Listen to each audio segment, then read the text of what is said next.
Good morning, guys. We're going to talk today about Standard 6.3, at least the beginning of Standard 6.3. Actually, it's 6.3a, which is about the bust. So last time we were together, we talked about how the 1920s looked like a pretty economically prosperous time, right?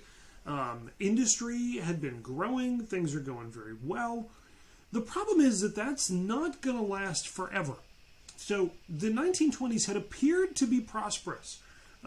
Throughout the 1920s, even though in the teens there'd been inflation, that pretty much stops in the 1920s. So prices aren't rising. People are making more money. That's per capita income, just means per person income. The average amount of money a person makes is going up. That's all good stuff. But the problem is that the way you find per capita income is that you take all the income that everybody gets and you divide it by the number of people in a country. And the issue with that is that not everybody's going to get an equal chunk of the pie. And in reality, most people who are getting a huge influx of money are the very, very rich.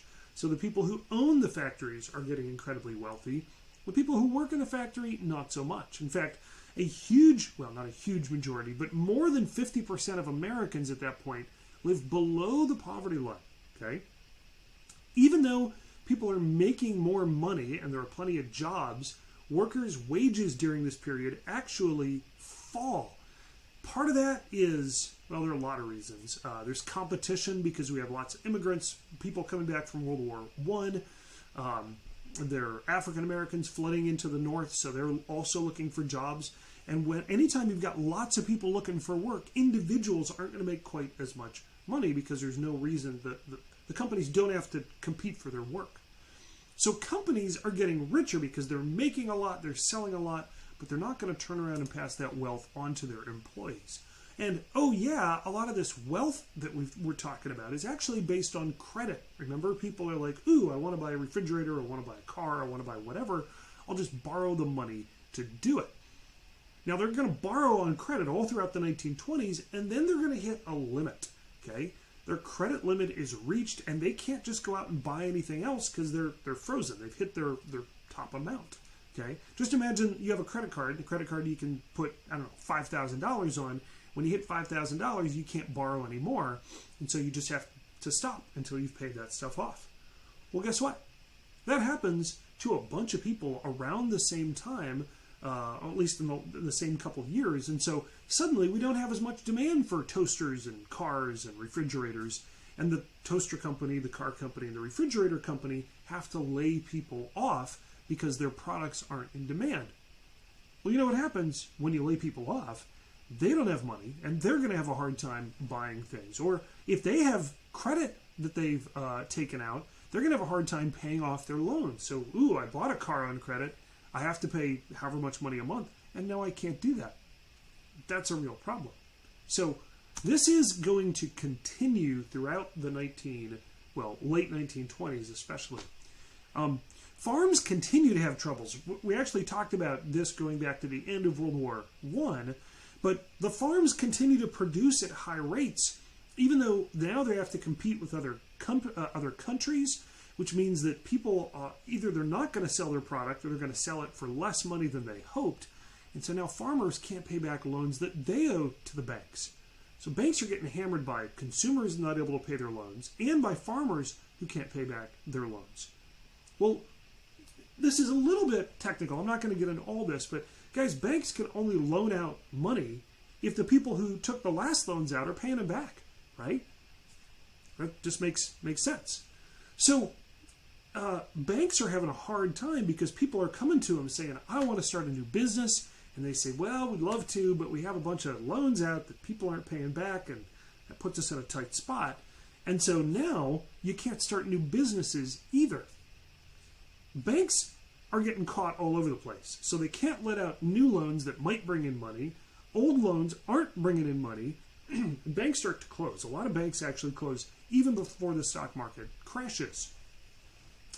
On top of that, you've got some issues with some economic changes going on in the 1920s where Republican presidents are going to be there largely, and they're going to undo a number of regulations. This is a thing Republicans like to do, and it makes sense. If you over-regulate, that limits freedom, right? We're all in favor of freedom. So yeah, I have issue with over-regulation, but with under-regulation, I should say. But I think over-regulation can also be a problem. So Republican presidents undo some of these restrictions that have been put on them, going back even to the Sherman Antitrust Act.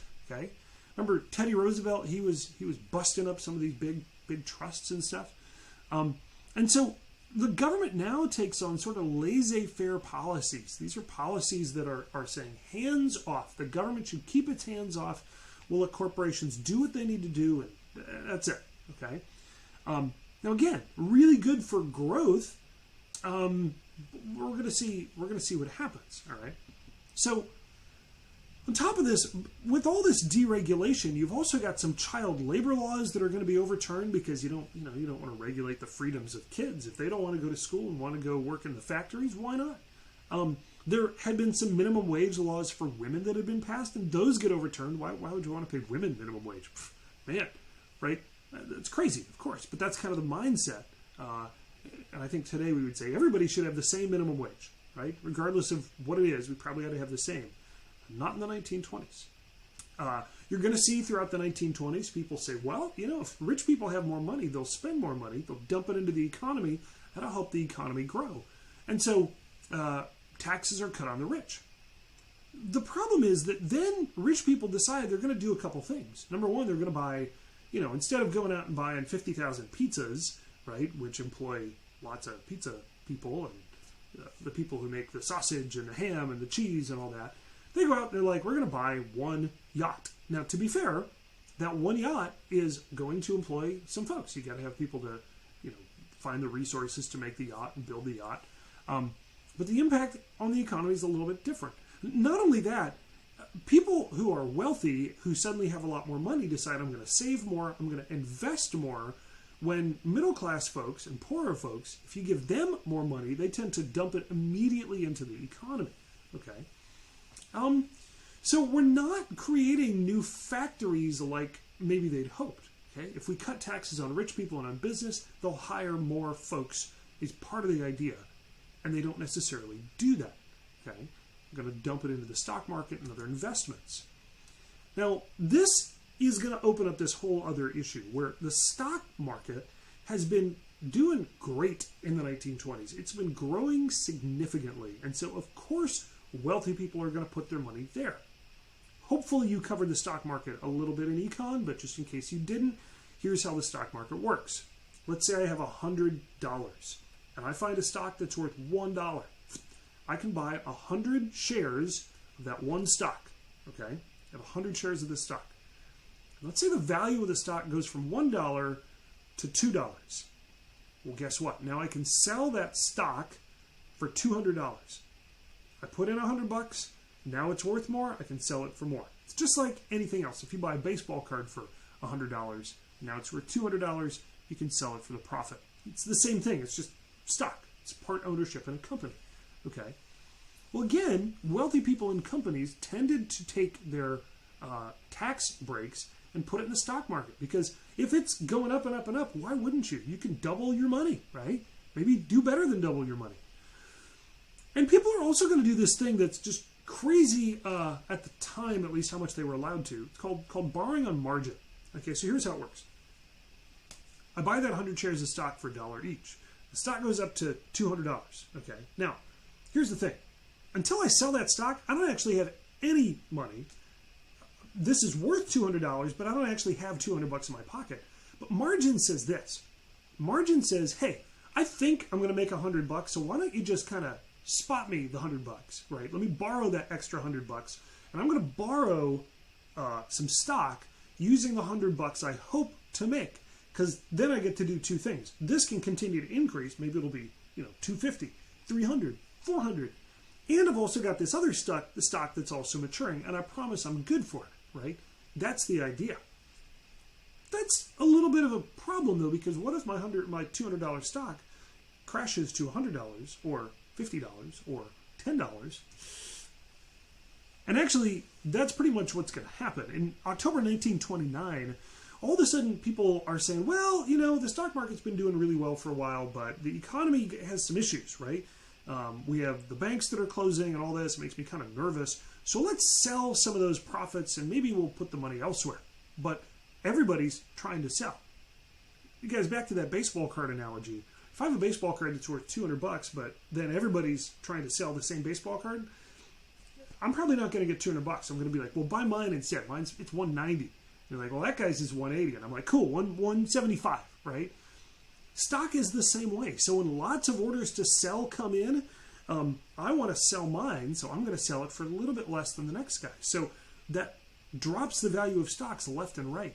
And all of a sudden, people are like, well, shoot, I let people borrow money on margin, but that margin they had, remember that extra $100 that they borrowed on? That's disappearing. So you got to pay your margin loan back right now. And I'm like, well, can't. All my money's stuck in the stock market. So what am I going to do? And they're like, well, I guess you gotta sell your stock to pay it off. Well, the problem is that means more people are putting in orders to sell. So we have things drop. Stock values are going to specifically plunge on one day called Black Friday.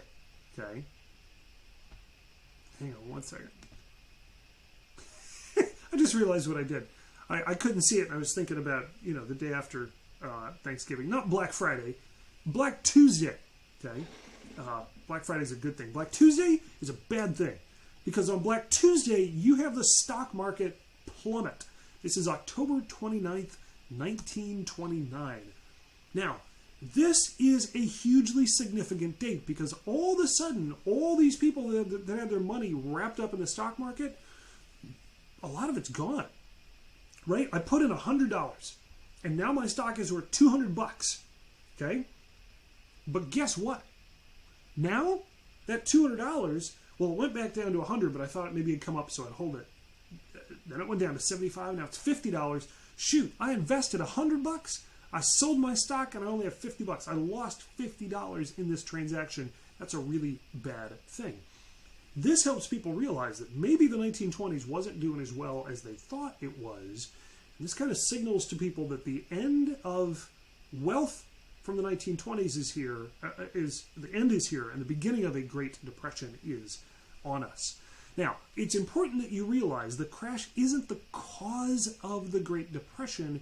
It is a symptom of some of the problems that led to it. Okay? Too many people invested in the stock market. Man, if they'd invested in other stuff, the stock market can go blip, blip, and you're good. You come out of it. But that's not what happened. And so now you're going to get these soup lines, see free soup, and then they're probably going to go look for jobs because a lot of these guys are in trouble. A very quick overview, but hopefully this is helpful. Let me know what I can do for you. Reach out, and I'm happy to help you if you have any questions. I'll see you guys real soon.